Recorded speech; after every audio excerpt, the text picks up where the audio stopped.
আমি ওই সব কিছুর থেকে দূরে চলে যেতে চাই যা কিছু আমাকে কাঁদায়।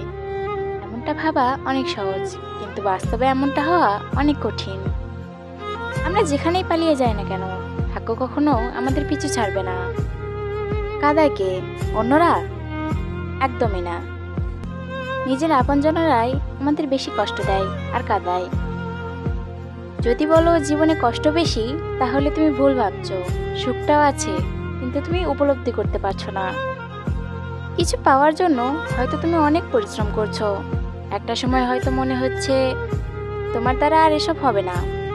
এরকমটা না ভেবে মনের ভিতরে একটা জেদ আনো যে আমাকে এটা করতেই হবে, তাহলে কষ্ট মনে হবে না কোনো কিছু। জীবনটা লড়াই করেই বাঁচতে হয়, লড়াই ছাড়া পেটে খাবার জুটবে না। এমনটা না যে মানুষের সাথে লড়াই করতে হবে, লড়তে হবে সময়ের সাথে। সময় যে সব সময় ভালো যায় না। তুমি ভালো মানুষ এই কথাটার কি প্রমাণ আছে তোমার কাছে? এমনটা অনেক লোকই বলে, কারণ ভালো কাজে তো মানুষের চোখই পড়ে না। যদি তুমি ভালো মানুষ হয়ে থাকো, তাহলে তার কোনো প্রমাণ দেওয়ার কোনো প্রয়োজন নেই। ভালো কাজ করতে থাকো, সেগুলো একদিন এমনিতেই তাদের চোখে পড়বে। আমরা সবসময় যার মনের মতো হয়ে চলি, তাদের সব কথা শুনি, নিজের কষ্ট হলেও সবসময় তার কথাগুলো মানার চেষ্টা করি। সে যদি অযথা কোনো কারণে কথা শোনায়, তাহলে সেই কষ্টটা যেন আকাশ পরিমাণ হয়ে যায়। আমি হাসতে ভালোবাসি, সামান্য কারণেই আমি অনেক হাসি।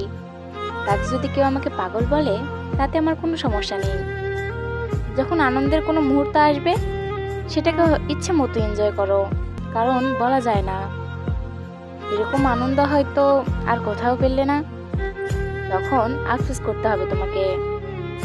রাগের মাথায় প্রিয় জিনিসের উপর আঘাত করো না, কারণ পরে সেটা চাইলেই আগের মতো করতে পারবে না, আর সেরকম কোথাও পাবেও না।